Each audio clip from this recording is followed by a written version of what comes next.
and that is used to settle debt liabilities, right? So what is money? Money is a commodity that is used for the exchange of goods and services, and that is used to settle off debt liabilities, right?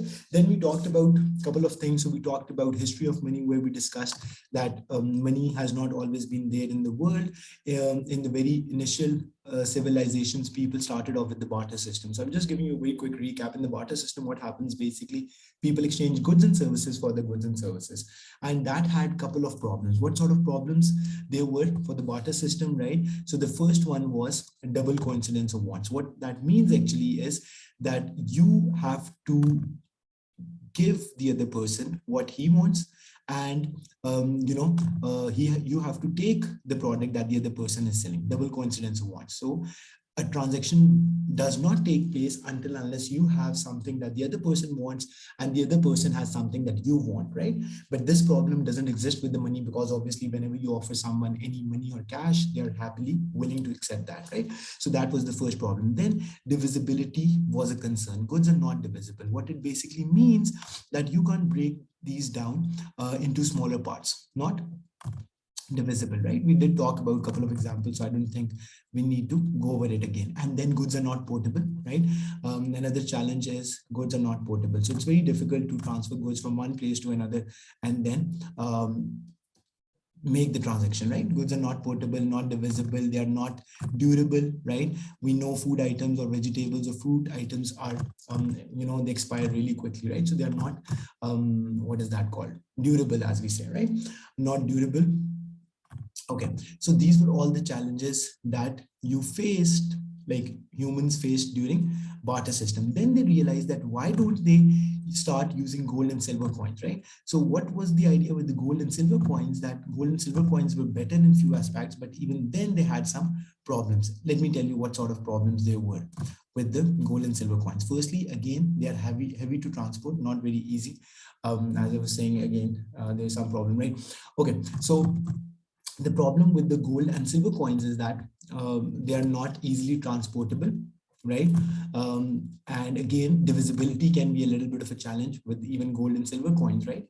So that was another problem with that. And then we said that not all countries have gold and silver reserves. So if you do not have gold and silver reserves, then what will you do? Will you buy from another country? Then that means that you will be giving some resources to buy that. And that's not very, what is that called? Not very efficient, right?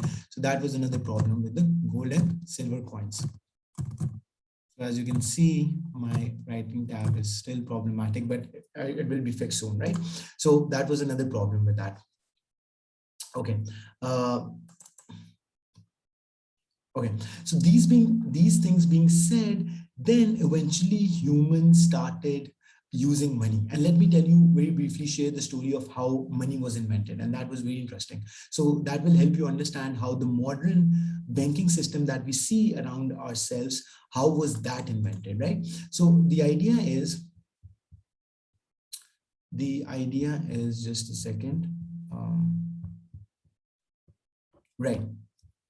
So I was just about to find the notes. Right.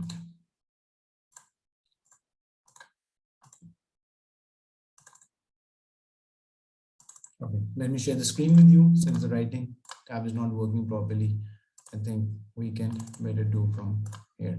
Okay, now this being said, so I was explaining you how the idea of money came into existence. So think about this. People used to go and, deposit their gold at goldsmith, right? Goldsmith, as you know, I mean, are the people who deal with gold and everything, right? Now, this is a very interesting story. So what goldsmiths used to give people in exchange for that? So they used to give them a slip. They used to give them a receipt slip or something, a proof that Qasim or any other person has deposited a certain amount of gold with them, right?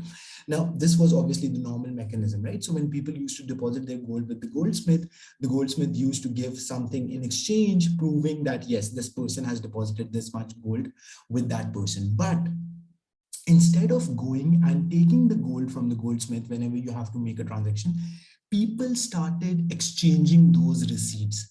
people started exchanging those receipts. Are you getting me, Zen? So think about this. If I'm the person who has deposited some gold with the goldsmith, right? So if I've deposited some gold with the goldsmith, then what will that do actually? That goldsmith will give me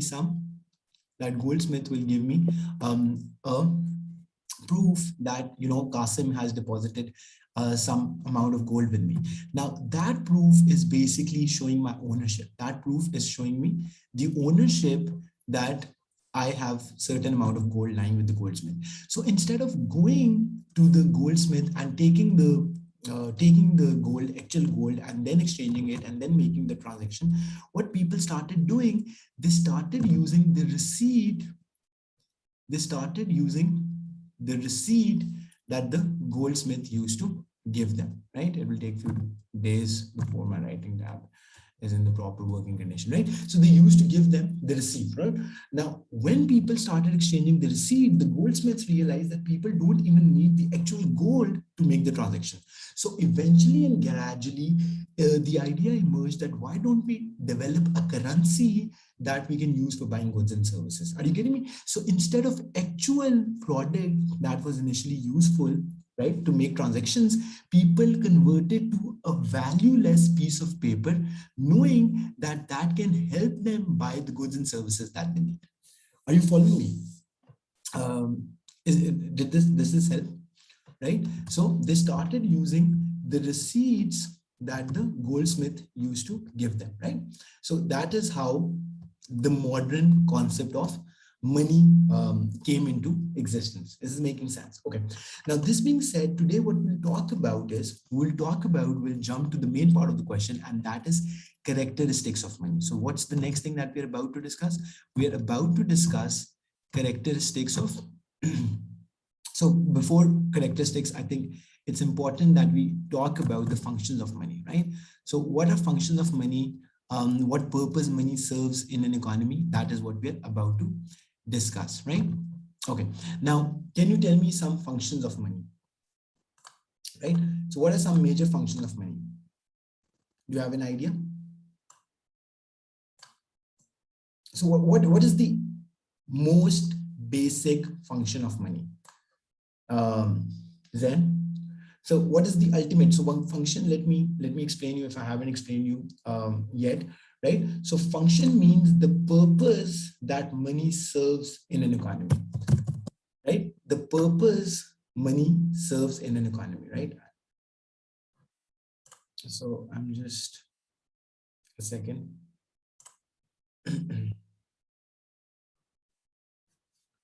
Yeah. Okay, so the first and foremost purpose of money is medium of exchange. What is, right? What is the first and foremost purpose of money is to work as a medium of exchange, right? Okay, now have a look at this. Let me write this down and then I can organize it afterwards, right? Functions of money. Okay, now the first function, as I've already said, is to act as a medium of exchange, right? So it is used to buy goods and services instead of the previously used, method of barter system, where goods and services were exchanged for other goods and services. Now what they're doing is, it is the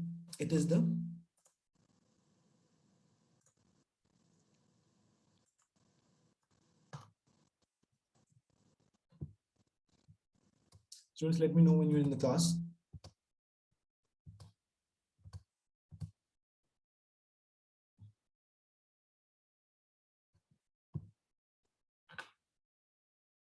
Hello, Zahan and Zen, can you guys hear me? Okay, so as I was telling you that my writing tablet is messing up a little bit, so we'll be using some notes. As long as you can see what I'm writing, what I'm explaining, that should be good, right? Okay, now today we have started off after knowing what is the history of money, how was money invented. We have discussed in detail what the barter system was. Then we also talked about the gold and silver coins and what were some of the challenges using the gold and silver coins. So today we are jumping to the main part of the topic, which is functions and characteristics of money, right? Now, what are the functions, right? What purpose? So basically what we mean by function, what purpose money serves in an economy. So that's the question that you have to asking yourself, what purpose money serves in an economy, right? So medium exchange, right? Used to buy goods and services, right? And how is this solving the issue of double coincidence of wants? How is money, right? Luhan or Zan, can anyone of you answer me this? How is money solving the issue of double coincidence of wants? Right? So the way it solves this problem is that everyone is willing to accept as a payment method as long as agreed upon, right? So as long as you're offering the other person who is selling something the price that he or she wants to have for that product, there will always be a transaction. Why? Because that person knows who is selling you a product, right? When you go to a shopkeeper and you buy a dozen eggs and you pay the price that is already agreed upon, that person would be willing to accept that valueless piece of paper, knowing the fact that he or she can use the same amount of money to buy something else that they need. They can buy something else. The screen is stuck. The screen is stuck. Sorry about that. Can you see my screen now? Sometimes it's happened. Can you see my screen now? Can you see it now?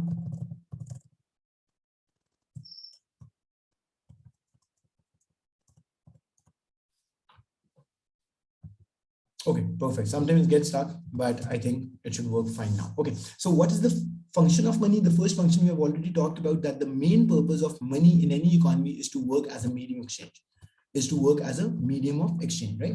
Now, this being said, right, and we also said we have also discussed that money is also solving the problem of double coincidence of wants. How? Because now everyone is willing to accept money when you pay them the agreed price. Obviously, if there is a if there is a disagreement regarding the price, then the transaction will not go through. But as long as you are offering the price that the other person wants, then that person will always be willing to accept the money, the price that you are willing to offer, right? Does it make sense? So that's the first purpose of money. What are other functions of money? Anyone? Do you guys know from your O levels? You might remember we did discuss this. Yes, no.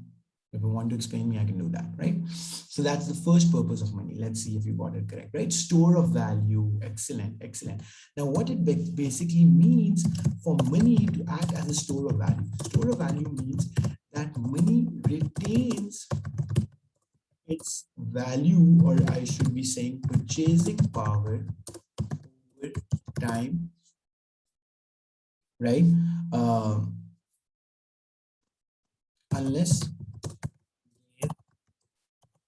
it's very high rate of inflation. Think about this. So we do have to account for the fact that there will be unit of account and means of deferred payments. Excellent, Zan. All of these are correct, right? So we'll talk about each one of these one by one. Zohan, can you hear me, right? So store of value basically means that just like any other asset, like any real asset or financial asset, right? Value over time, right? So what is a real asset? Real asset is a house, real asset is a car, real asset is a house, I've already talked about it, a piece of land, right? Some property and stuff like that. What is a financial asset? Financial asset is basically the, let me give you an example, stocks, the bonds, right? So these are financial assets, right? Just like any other real or financial assets, money retain its value over time, right? Are you following, right? So money retain its value over time, but obviously when there is very high rate of inflation, that is not true. Walaikum Assalam. Walaikum Assalam, Zohan. Okay, so Zohan, what we're talking about in today's class, since we have already discussed how money was invented, we discussed in detail the barter system, then we talked about the gold and silver coins, and we also discussed what were some of the problems with the gold and silver coins and the barter system. Now we have jumped to the main part of the topic, which is functions of money and characteristics of money. So this is the first part that we're doing, functions. After this, we'll move to the characteristics, right? So we have already discussed two functions of money, right? You can just look at the screen and read through it, right? And right, so these are the first two functions of money. Then another one is unit of account. What does it means to act as a unit of account? Can you tell me, right? So what does unit of account means? Right. Uh, right. Okay. Perfect. Perfect. So we are continuing. Perfect. So unit of account basically means that every project in modern economy is valued in monetary terms. Now, what I mean by this, right? Now, think about this, right? So when you go to a shop, what you ask is the price of that product, right? So that person will not tell you the value or the price of that product in anything else apart from the local currency that the country obviously deals with, right? So when you go to shop, you ask the price of anything, they will tell you 10 rupees, 10 rupees, 20 rupees, 50 rupees, right? So measure of value is also another word that we use for it. Very good, Zohan. Unit of count, measure of value, right? So that's correct, right? And then this is basically that every product in the modern economy is valued in monetary terms, right? So price is always quoted in rupees in Pakistan, in dollars in USA, in pounds in UK, and so on and so forth, right? And then the fourth and last function of money is means of deferred payment. What it means is that money is used to lend and borrow, right? Money is used to lend and borrow. Now think about this. How was this a problem before money was invented? Now think about this. Let's assume that there's no money, there's no currency notes and anything of the sort. Back in the day, people used to go and borrow things. People used to go and borrow things from other people, right? So if I need your laptop, I can obviously borrow your laptop. If I need a car, right, I will borrow your car or something of the sort. Now, when they use that product, obviously that product is depreciated, right? Whenever you use a product, some value of that, obviously the product doesn't stay in the same condition as it used to be, right? So that is depreciation. Now, if you return that person the same product, same used product that you have used over some time, then that is not the same value as much it used to be. So it is kind of unfair to the person who is lending you that product. George, are you connecting all the dots? But nowadays, when you go to bank or you borrow from any human being, any friend, any person, any relative, so they lend you in terms of money, right? So they give you 1,000 rupees, 2,000 rupees, and then you have to return that amount in the same amount that you borrowed. All borrowing is right, which is more equitable for the lender as her purchasing power does not diminish by lending money to someone. Students, are you following me? How is that true? This is true because think about this. As I gave you the example, if let's say you borrow or I borrow 5,000 rupees from someone and then I return them the 5,000, right? So let's assume that the inflation during that time period was negligible, right? Almost non-existent or very low, right? Obviously, I'm not saying that inflation would not have taken place during that time. It does always, but not that much perhaps. So in that case, 5,000 was borrowed, 5,000 rupees were returned, and then the purchasing power of the lender did not diminish, which is not the idea when you borrow goods. When you borrow goods, what happens, right? So when you borrow goods, right? You use that product. Let's say if someone borrows my car, that person uses that car, and obviously my car will be depreciated. You know that, right? The value decreases. And then if you return the same car to that person, I mean, that's kind of unfair to the lender, not very equitable, right? Easy. So these are the four functions of money. Let's do a quick, excuse me, just a second. So these are the four functions of money that we have discussed. Medium exchange, used to buy goods and services, right? So money is the only method of exchange in modern economies. Yeah, the form of money can be different, right? So not always we pay in the form of cash. Sometimes we pay in the form of checks. Sometimes we pay in the form of bank transfer. Sometimes we pay in the form of Digital wallet, sometimes we pay in the form of other things. But at the end of the day, what is happening? These are all different forms of money, right? Even debit and credit cards, I completely forgot, right? So all of these are technically different forms of money. Money is the primary and the only medium of exchange in the modern economy. That's the first thing, medium exchange, store of value. So just like any other real or financial asset, money retains its value over time, right? Obviously, not 100% because there is some inflation that takes place and inflation reducing the purchasing power of money, but to a large extent, money retain its value over time. Then comes in unit of account. Unit of account means that everything in the modern economy is valued, right?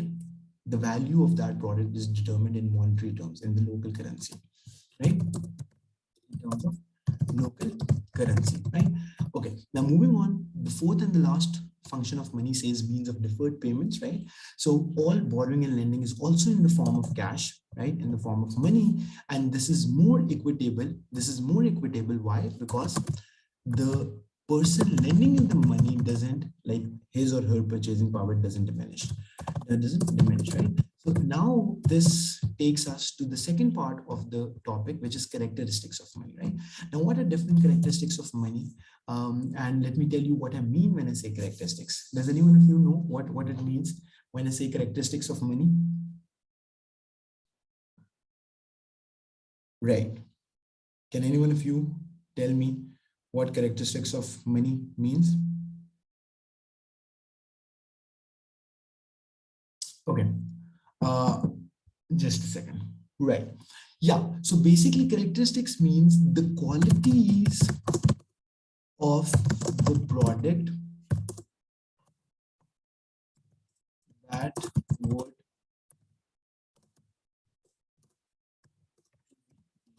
as money, right? Nothing about it. What are the characteristics? So if I say, what are the characteristics of a good, I don't know, this was very random.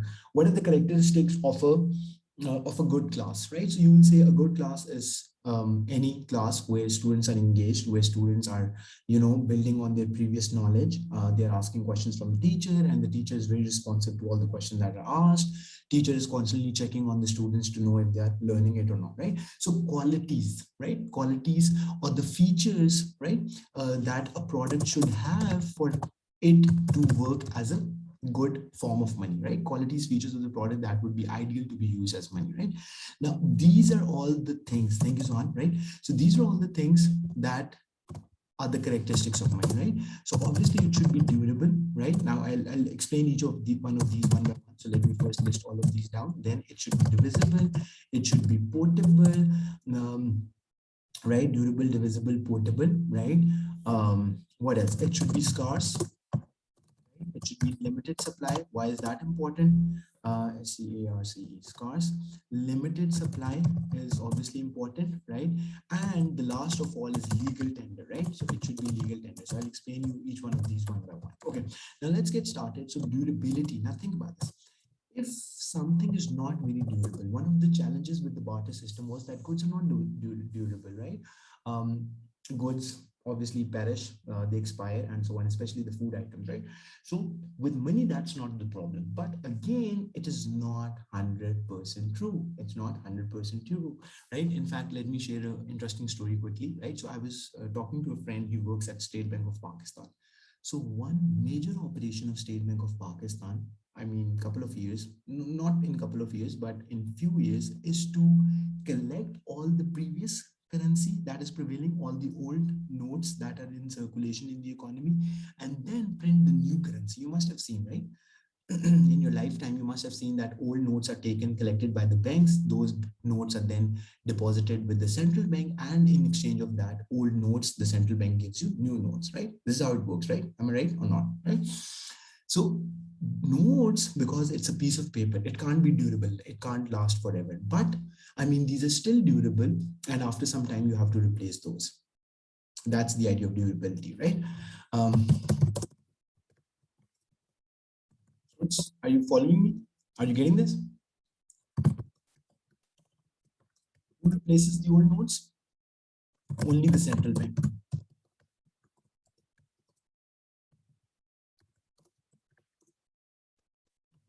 right? Hold it. currency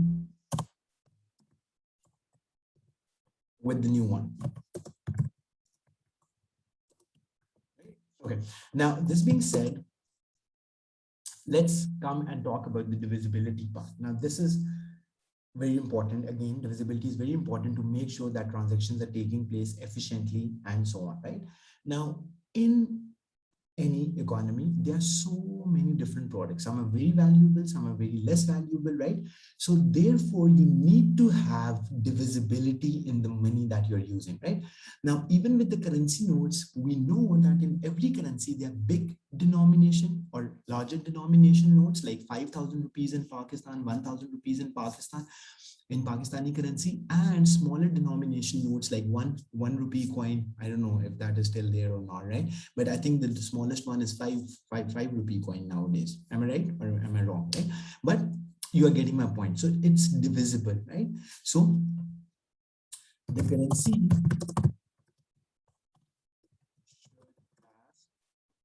larger and smaller denomination, right? By less valuable products, right? Right? Are you guys getting me? So every currency, not only with Pakistani rupees, but even with dollars and pounds and everything, right? So they have, excuse me, they have bigger, larger denomination notes and smaller denomination notes, and that is to buy more valuable, less valuable items, respectively, right? This is making sense, right?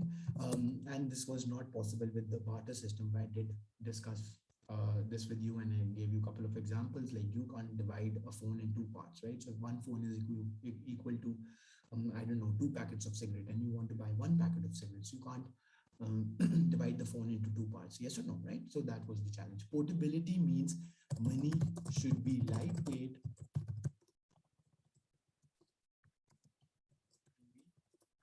easily uh, carried. So that is the literal definition of what portability means, right? The more easy it is to carry a product from one place to another, that is what portable. That is what increases the portability of a product, right? Money should be lightweight to be easily carried from one place to another, right? Is it making sense? Okay. Now, this being said, then you have it should be scarce. Now, this is very important, and we'll spend some time to discuss this, right? So, if money is not limited in supply, and who ensures the supply of money? My voice is lagging. Then, is this same for you as well? Is my voice lagging? Okay, okay, yeah, sometimes it can happen. It can happen. So, thank you for letting me know. Thank you for letting me know. Right, just give me a second, students.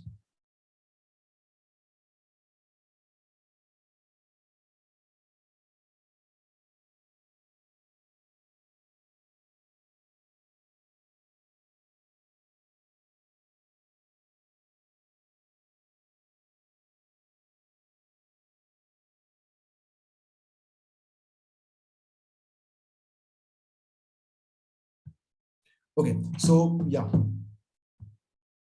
Okay, thank you for mentioning that. Okay, so scarce and limited supply basically means what, right? Who, I was asking you a question, who ensures that the supply of money is in a certain extent?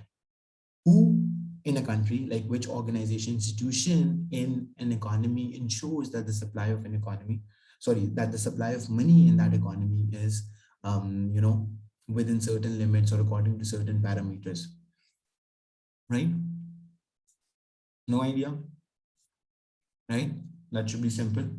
So it is the central bank, right? All the decisions, can you guys hear me clearly, right? All the decisions related to money printing and all that stuff, money supply, even that is directly looked after by the central bank of that country, right?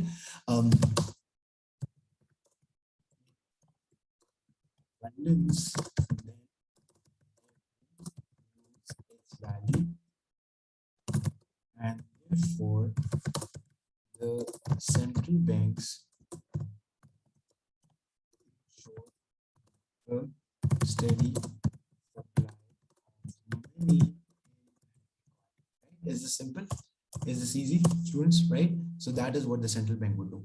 If supply will be more than, no one will be poor, everyone will be able to afford things in this cost, and things will be scarce and shortage will be there, causing market failure, right? Not only causing market failure, Zohan, but causing state bank. Oh, you did mention, sorry, I don't know. Zoom is also messing up. It doesn't show me the that thing. Uh, Right. So not only market failure, but some very extreme sort of problem in the economy. It can result in hyperinflation. So you have done very excellent analysis that if money is more, if the supply of pool of money is too much and the supply of goods is limited, then that would result in hyperinflation, right? Excessive printing of money. I can also add this, right? Excessive printing of money can result in hyper, right? Okay, is this clear? Is this simple? Right? Okay. Now, this being said, then comes in the fifth and the last type, that is legal tender, right? Do you guys know what legal tender is? Do you know what legal tender is? Right. So legal tender basically means very good. And Zohan, if you want to give the definition, that would be great. So legal tender basically means widely acceptable. Yes. So the money that is printed in an economy, that is backed by the central bank, right? So that is how I know that if I'm accepting money in exchange of anything that I'm selling, that is not a problem, because I can use this money somewhere else to buy goods that I need. So basically, long story short, legal tender means that the value that this piece paper has, right? Valueless paper has is due to the backing that central bank of every country has, right? So obviously, a country is a very stable institution, whatever you want to call it, right? And that country's central bank is giving the authority and the power in that, investing the authority and the power in that money. And that is how it becomes valuable, that people are willing to give away their valuable items in exchange for valueless money, right? So legal tender is that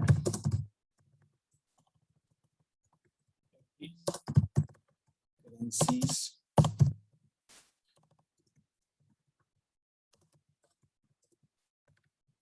central bank, right? Um, it's device less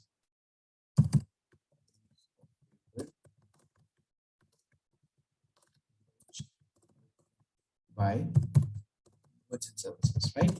So this makes sense. And it was obviously years of evolution, and it was years of, changing forms and transition through which money got its authority to be used as the main medium exchange, right? So obviously not on the first day when this idea popped up, people were very comfortable using money. They had their own concerns, they had their own reservations, right? But over time, when they saw that this is the new way, this is the new way how economics will work, how transactions will take place, that is how they became more comfortable with it. And now we know it's digital currencies, right?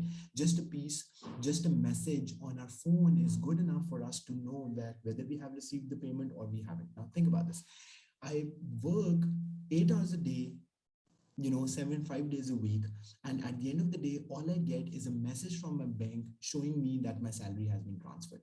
I do not need any other proof from that. They don't even send me the picture of the currency notes, right? So you might be thinking that this is a stupid idea, right?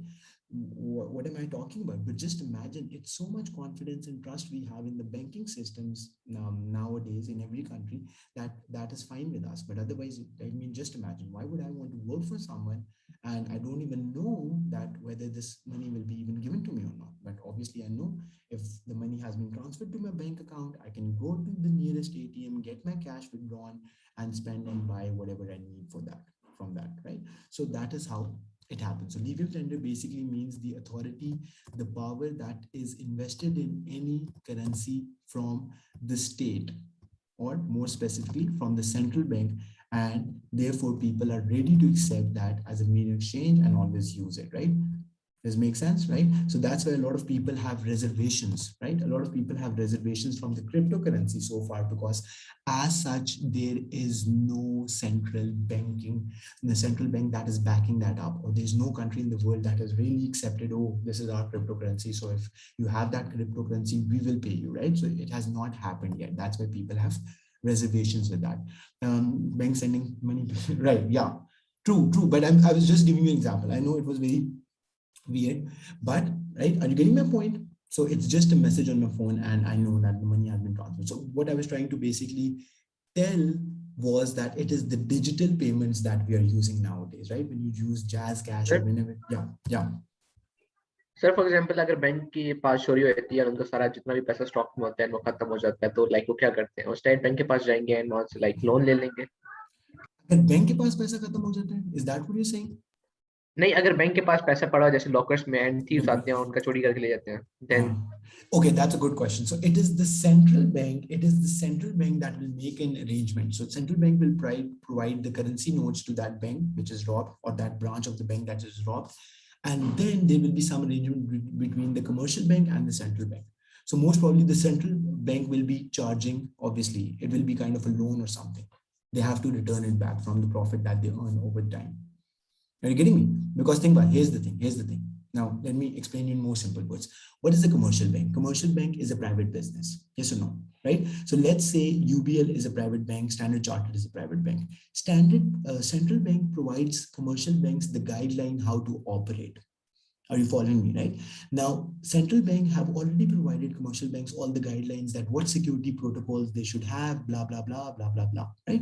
And all commercial banks do comply with that. They do follow those rules. But in case an unfortunate event has happened, that event has happened with the private business. So who should be the one suffering that? At that moment, obviously the central bank will provide the money to return it to the customers so that the confidence in the banking system isn't shattered. Are you following me or not? So the bank will take the hit. The commercial bank from where that robbery took place, that bank will take the hit. That is how it happens. But at that time, the central bank will provide the funds to the commercial bank to pay it back to the customers. Make sense? Is making sense? Zuan, did you get my complete answer, or was there distortion?